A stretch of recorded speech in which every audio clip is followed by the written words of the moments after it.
Fala galera, Petcast Produção na área, e para o início do 14º episódio do nosso programa, nós vamos entrar na área prática da engenharia de operações e processo da produção. Para falar sobre isso, convidamos o ilustre Amintas Fraga, formado em engenharia de produção pela Universidade Federal do Vale de São Francisco, pós-graduado em engenharia de manufatura pela PUC, Black Belt pela Voito e possui cerca de 11 anos de atuação no mercado da engenharia de operações e processo da produção. Eu sou o Samuel e está comigo aqui o petiano Edgar.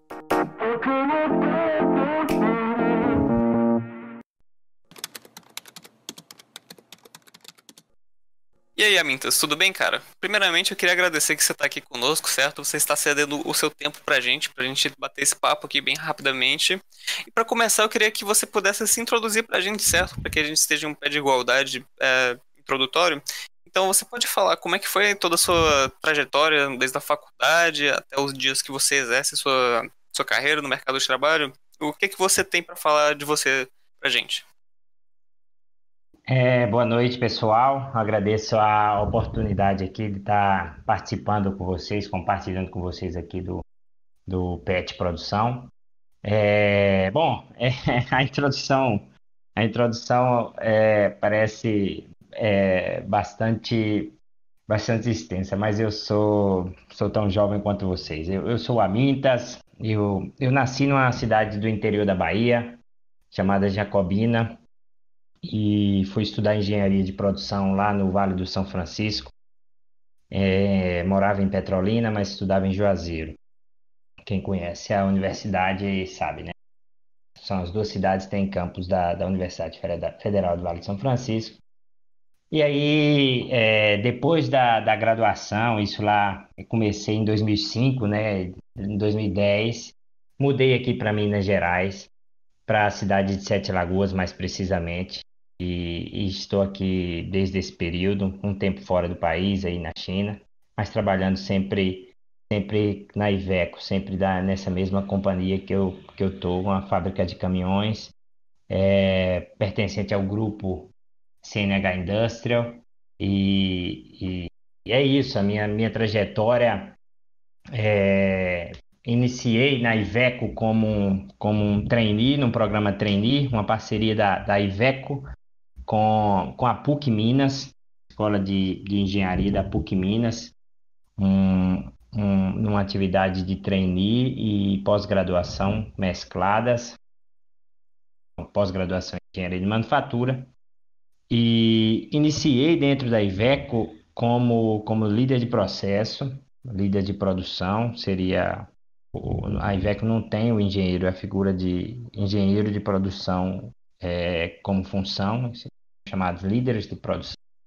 E eu iniciei na montagem do chassi, motor, passei por cabine, encarroçamento de cabine.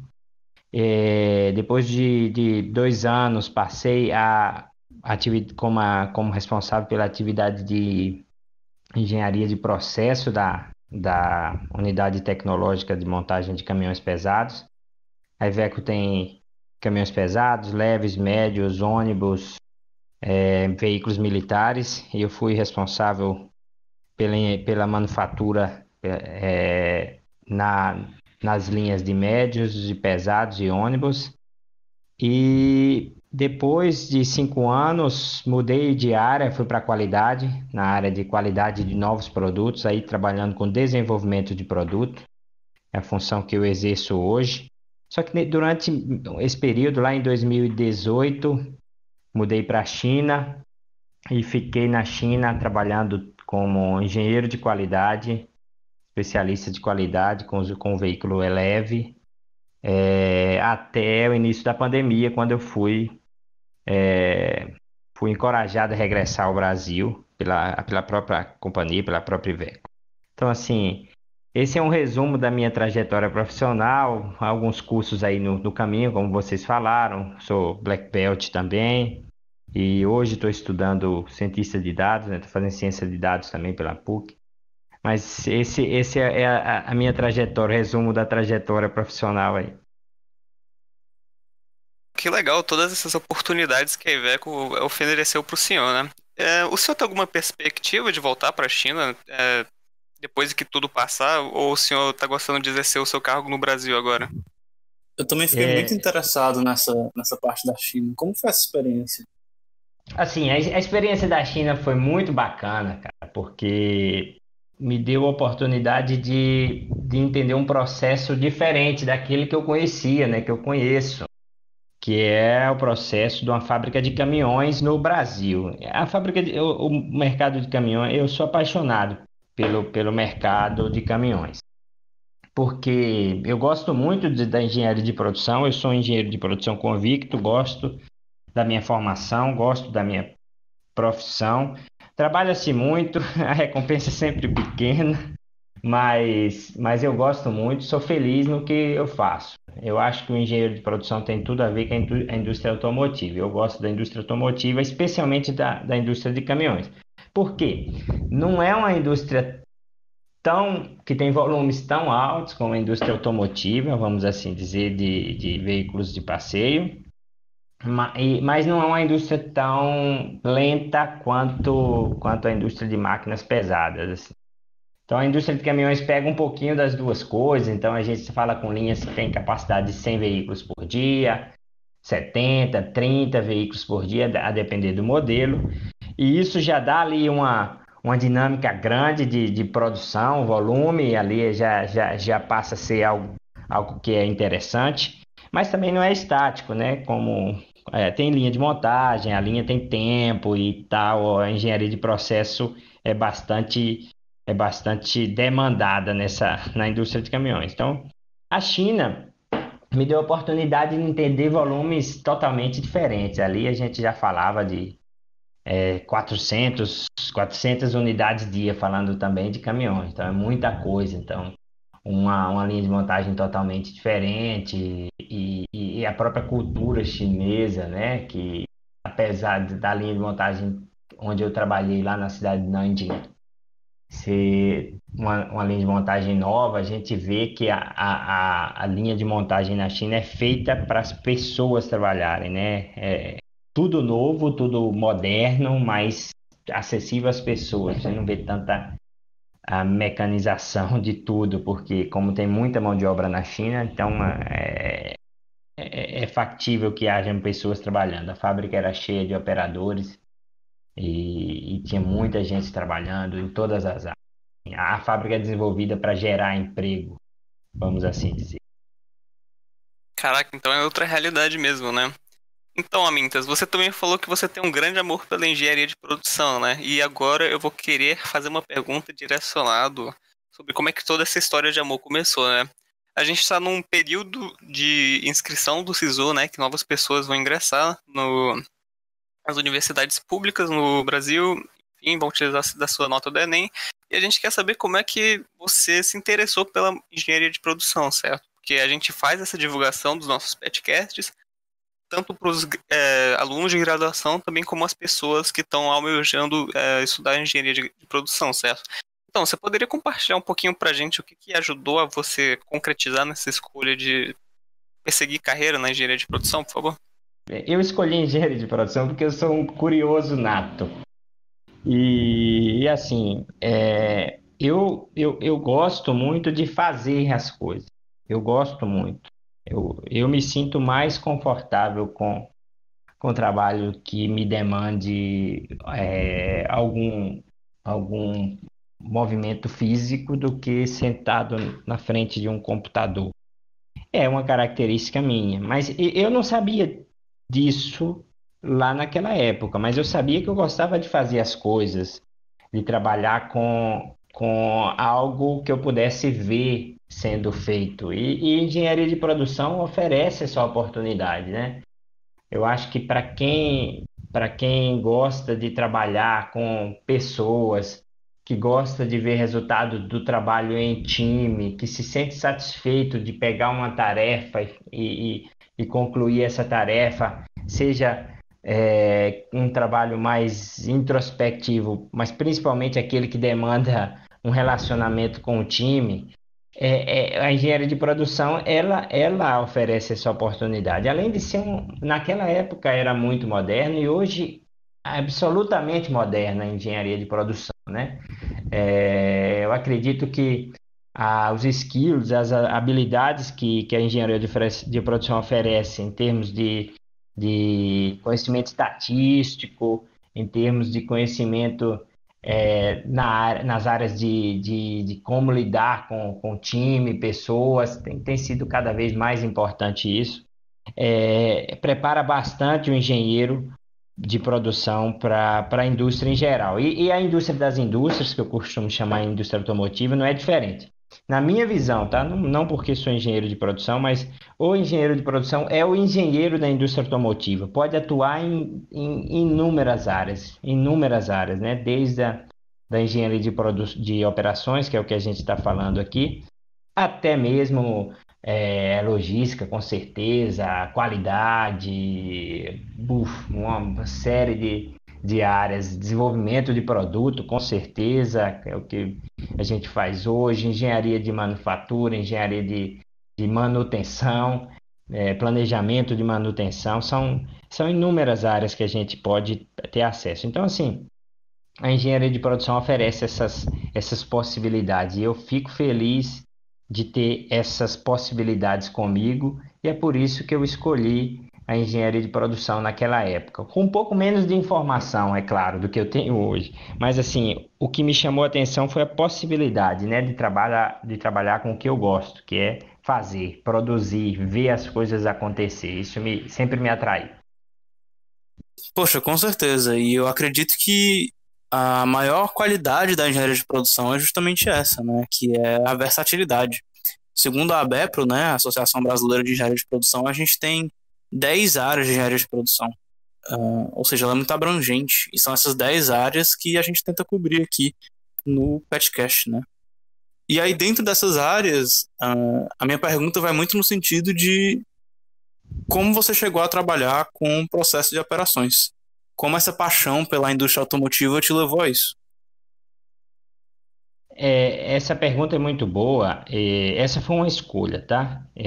Quando eu entrei no trainee, surgiram inúmeras áreas mesmo, desde desenvolvimento do produto, análise de tempos e métodos, trabalho na área de tecnologia industrial, foram logística, muita gente do trainee optou por logística.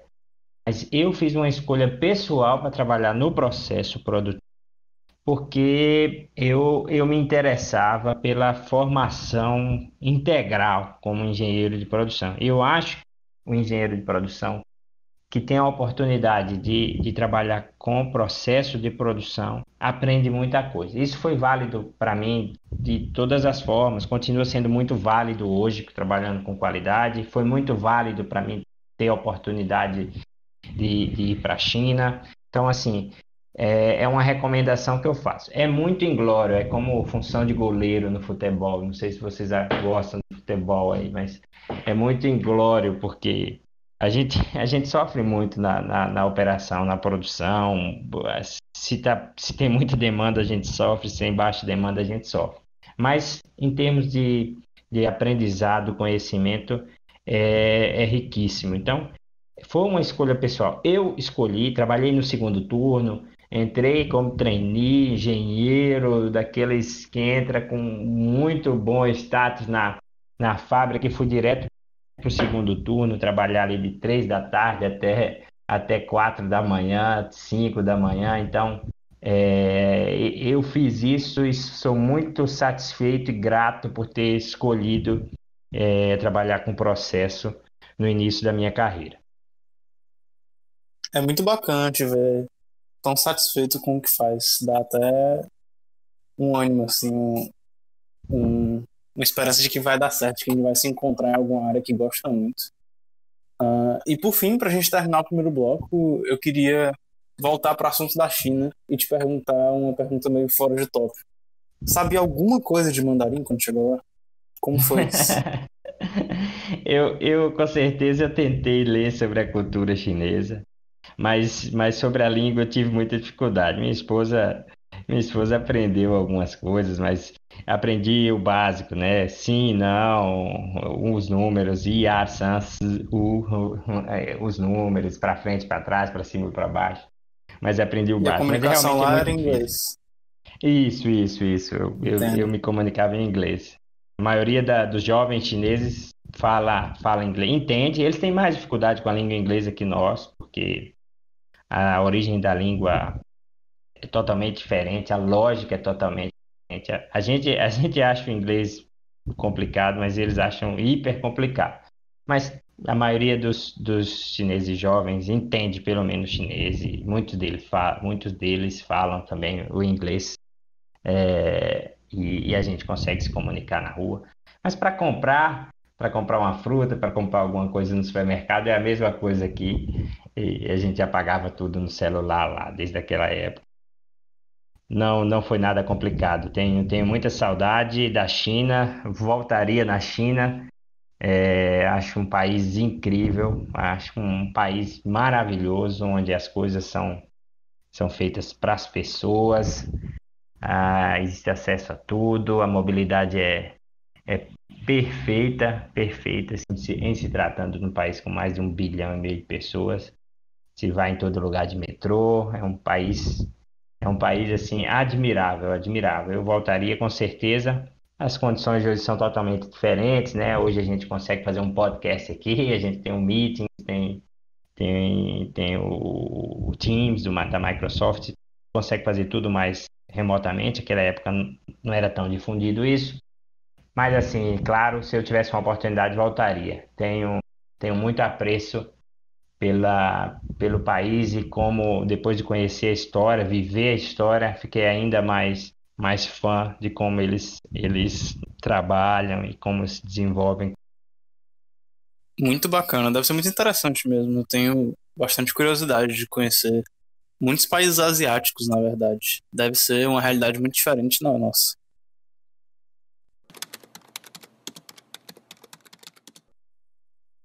Mas entrando aqui no tópico da área de engenharia de produção, se a gente tiver feito as contas certas, você completa 10 anos na Iveco esse ano, correto?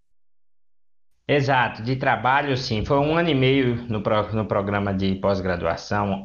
Antes de entrar na Iveco em si, a gente ficou, né, 1 ano e meio em sala de aula.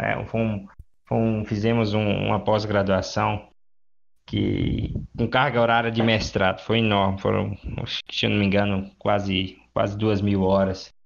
Minha E a nossa. gente ficou 1 ano e meio em sala, aprendendo tudo sobre a indústria automotiva. É assim, é muito difícil que exista uma graduação que consiga preparar uma pessoa para atuar na indústria automotiva de cara. A engenharia de produção é a Uhum. que melhor faz, isso. Tanto é que na escolha de estagiário aqui, se a pessoa é engenheiro de produção, eu gosto. Não pela minha formação, mas é porque a pessoa pega mais fácil, assim, porque ela vivenciou muitas. A indústria automotiva, ela tem muitas áreas, e ela depende de muitas áreas para funcionar bem. E o engenheiro de produção, a versatilidade, como vocês falaram, ela é essencial para isso. Mas contextualizando, a Iveco é uma fabricante de veículos de médio porte, aí, como a Muitas bem disse, multinacional, italiana, de CNH industrial. E aí eu queria ouvir de ti, Amintas, qual que era a tua rotina enquanto pessoa que trabalhava aí com essa área da engenharia da operações e processo da produção dentro dessa empresa.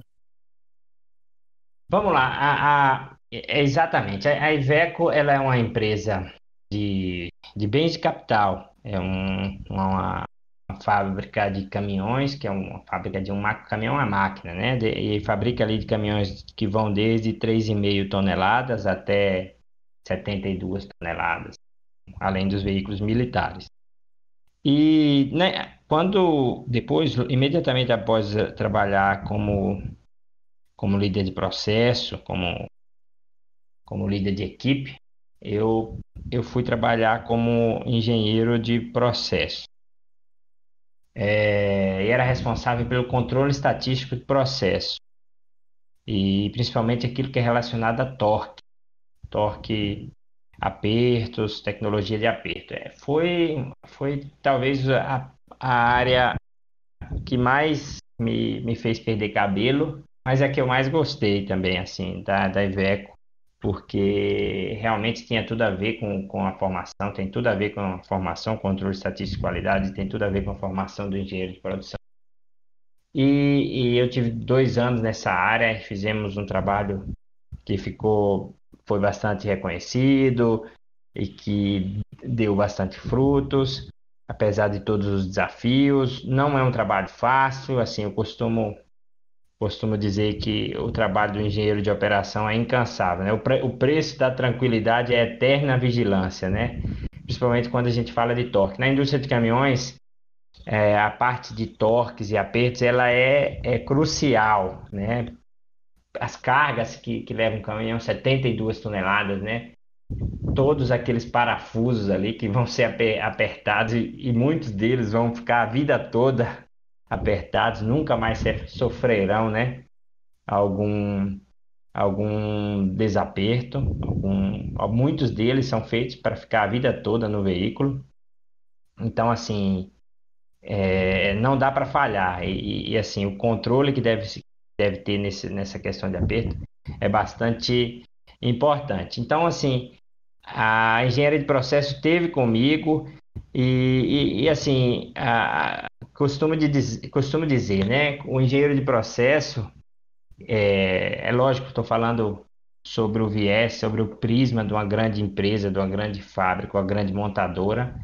Sobre esse prisma, o engenheiro de processo ele deve ter muita capacidade de fazer pequenas melhorias diárias. Eu acho que é mais interessante fazer pequenos kaizens do que grandes kaizens, pensar numa mudança radical, né? As mudanças radicais, elas são efêmeras, rapidinho a gente perde elas, mas se a gente pega a prática de fazer melhorias todos os dias, todo dia, um pouquinho todo dia, a gente começa a melhorar o processo, entender a engenharia de operações ali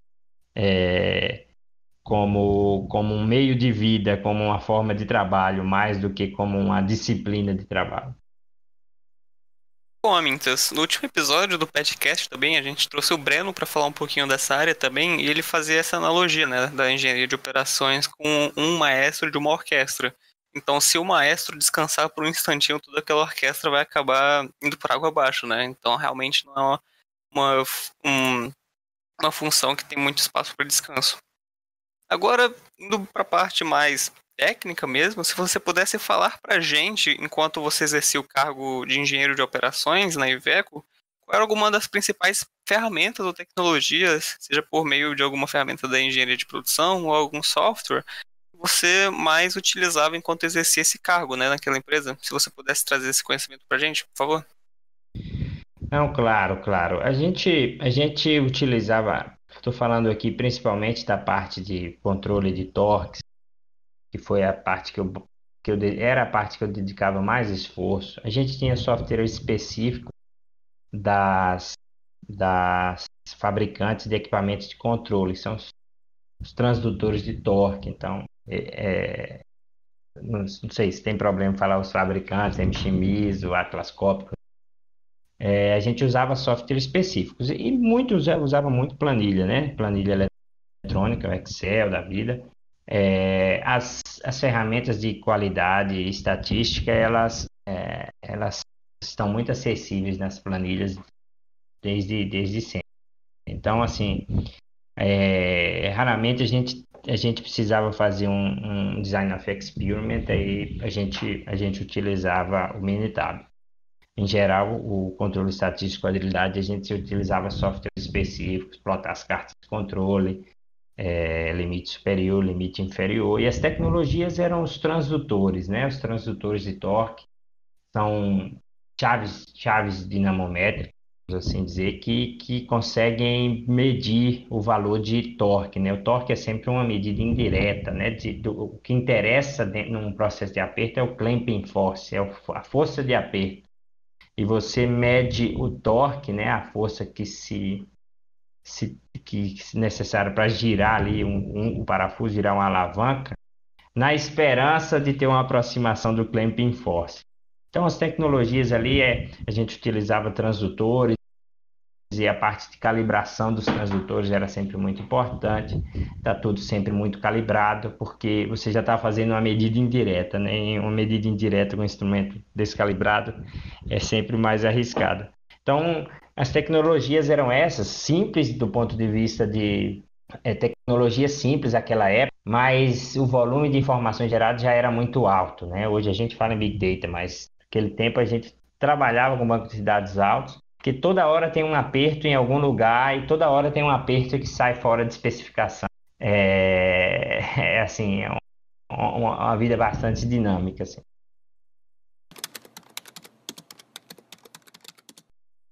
Dando o início para o nosso próximo bloco de perguntas, certo? É uma pergunta que a gente sempre faz para os nossos convidados, sempre temos perspectivas diferentes de áreas da engenharia da produção diferentes. Eu tenho certeza que você tem uma história boa para contar para a gente também sobre como é que a pandemia impactou o seu trabalho, certo? É um momento muito atípico e eu acredito que praticamente todos os setores de mercado tiveram que se adaptar de maneiras diferentes. Você falou mesmo que você teve que regressar ao Brasil da China por conta de toda essa situação, né? Na China, no começo da pandemia, foi o lugar mais impactado. Você sente que essa pandemia teve um impacto mais significativo na função que você exercia na empresa? O que você tem a falar pra gente sobre isso? Não, eu acho que nesse ponto aí eu sou o campeão. Eu acho que dificilmente você não vai encontrar alguém tão impactado, né, pela pandemia quanto eu. Agradeço a Deus que o impacto foram seus anéis, ficaram seus dedos. Então, a gente está aqui com saúde. Minha esposa está grávida, esperamos a nossa filha Olga, está todo mundo bem. O impacto foi tremendo, cara. Eu estava na China e existiam 6 casos de Covid.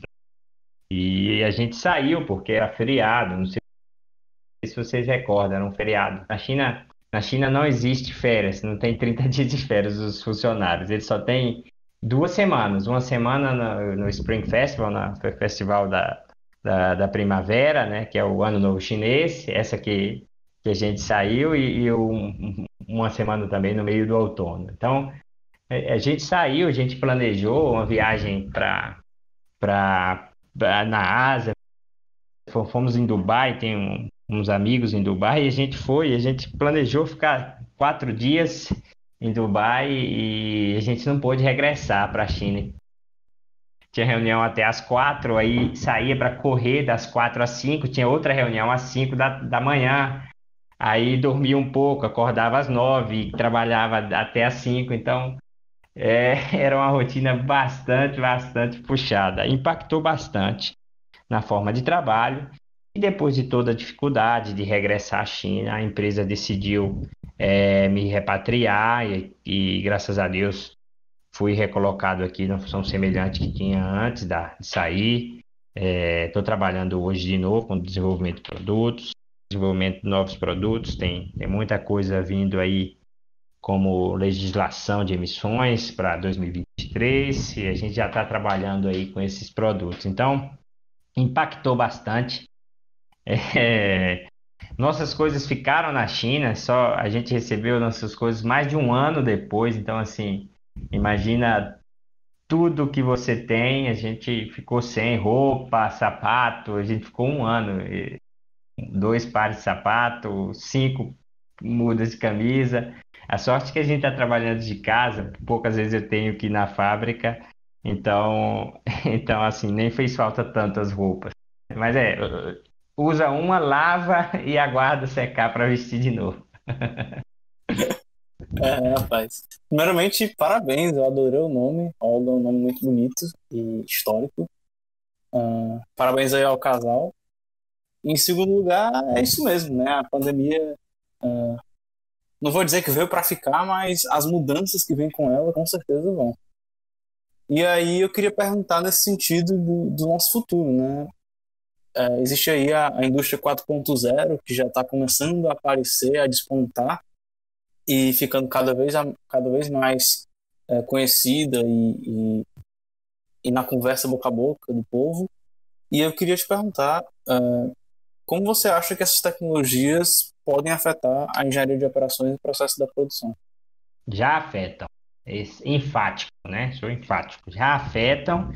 E sem dúvida, é sine qua non, o engenheiro de produção tem que ter essas habilidades, porque a geração de dados ela vai ser cada vez mais demandada. Então, se a gente já falava disso há 10 anos atrás, 8 anos atrás, de fazer controles com base nos números, de entender o impacto que a velocidade da linha gerava no número de acidentes, que é o impacto que a velocidade da linha gerava na percepção de qualidade de vida do trabalho, esse tipo de coisa que a gente fazia isso naquele jeito raiz de engenheiro, medindo, colocando uma régua na linha, medindo quanto tempo a linha levava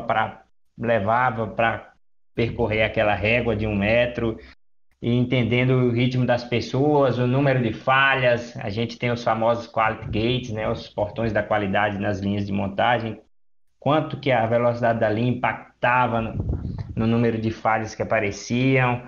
E a velocidade da linha era constante desde o início do turno até o final. A gente tem um pico de desempenho, deve ser um pouco mais reduzido no começo. Isso tudo a custa de muito esforço empírico.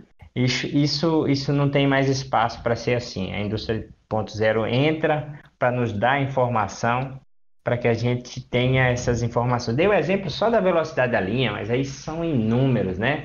Acho que a gente conseguindo controlar uma apertadeira eletrônica, né?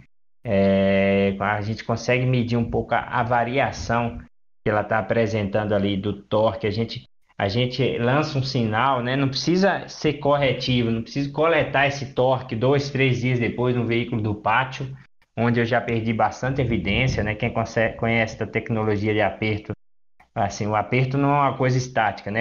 Você tem 30 minutos para ter uma evidência boa do que foi feito na hora. Depois disso, a junta já não é mais a mesma. Tem métodos até diferentes de coleta de torque depois de 30 minutos do aperto. Então, assim, a indústria 4.0 ela mata esse sofrimento todo que a gente teve ao longo, dos anos passados, todo engenheiro de produção passou.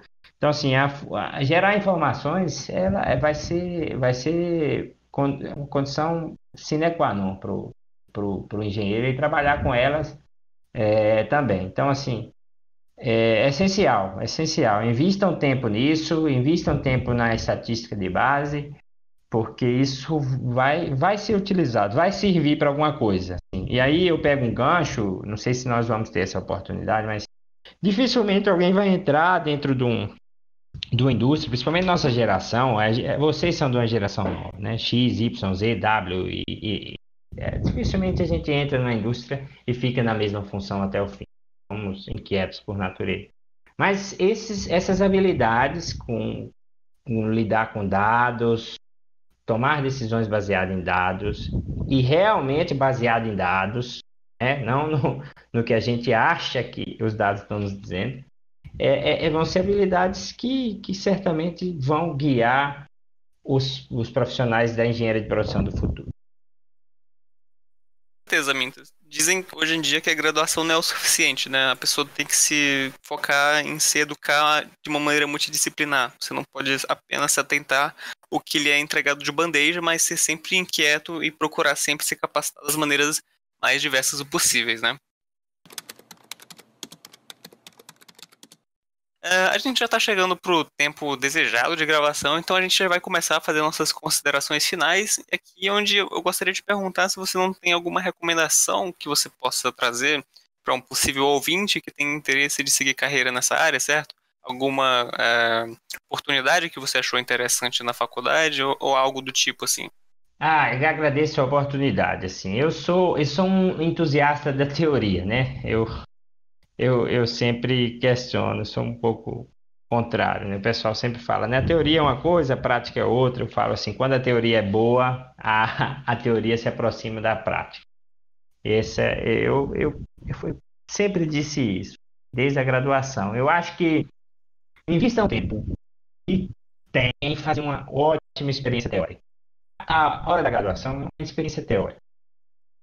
Aproveitem todas as oportunidades que a graduação, principalmente quando a gente fala da Universidade Federal, várias oportunidades. Eu, na minha graduação, fiz 3 iniciações científicas, participei de empresa júnior, eu era engenheiro de produção. O primeiro workshop que eu participei foi na turma de zootecnia, eu lembro como hoje, aprendendo a tirar o choco da galinha. Tava lá, eu estava lá. Tinha tempo, eu tinha 8 disciplinas ou 9 no primeiro período, não lembro, e eu ia em tudo que me era oferecido pela universidade. Tudo, tudo. Foi uma experiência teórica, então, assim, importantíssimo. Publiquei, fiz meus artigos, aquelas apresentações que hoje a gente lembra e fala assim, gente, como é que eu posso ter feito uma coisa tão rara, tão superficial? Mas naquela época era tudo, né? Foram os primeiros passos. Agradeço imensamente, assim. Eu acho que invistam tempo em aproveitar o tempo teórico que existe, né? E assim, aproveitem dos professores, aproveitem bastante. Acho que a figura de um professor é uma figura sagrada, né? De graça te passa experiência. Você quase não passa nada para o professor. É muito oportuno aproveitar dos professores as experiências que eles têm para nós. Então, minha recomendação é essa. Não se preocupem com a prática durante a graduação. Não se preocupem, não se preocupem. É lógico que as empresas vão falar isso, porque as empresas estão acostumadas a falar isso, né? No recrutamento e tal. Mas de uma forma ou de outra, sendo otimista, a gente vai entrar no mercado. Como engenheiro de processo de operação ou não, como auxiliar de engenharia, como auxiliar administrativo. E se a gente tem uma boa base, a gente vai progredir na carreira. Cara, minha carreira são 40 anos. 40 anos, acho que 35, 40 anos no mínimo. Então, assim, invistam tempo, façam um bom aporte teórico. Porque depois vocês vão ter muito tempo para evoluir na prática. Então, assim, eu costumo ver muito engenheiro de produção que peca na teoria e tenta compensar com uma prática muito esforçada.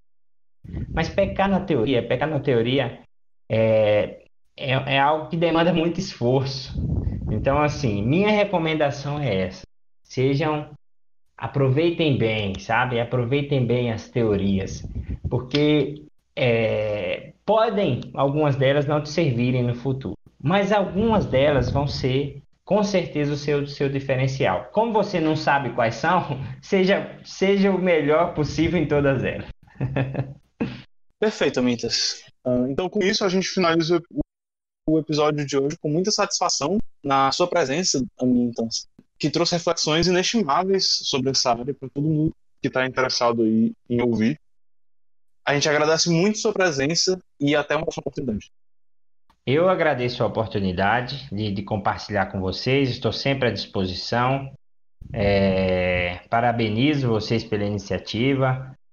Acho que estamos em tempos de estimular coisas boas. O futuro do nosso país depende do nosso comportamento, e vocês estão tendo um comportamento exemplar, tentando estimular pessoas. Não tenham medo, não tenham receio. O futuro está aí, e para quem se esforça, para quem se empenha, o futuro vai ser positivo, tenho certeza. Assim, a engenharia de produção é uma profissão muito nobre, muito rica.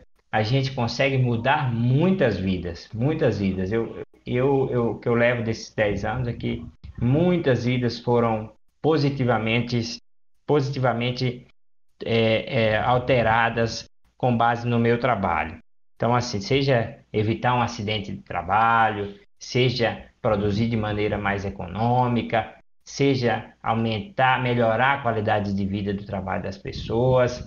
Então, assim, vocês vão conseguir fazer boas ações, ter bom desempenho no trabalho de vocês, Parabéns por escolherem a engenharia de produção. E aqueles que ainda estão em dúvida, eu recomendo.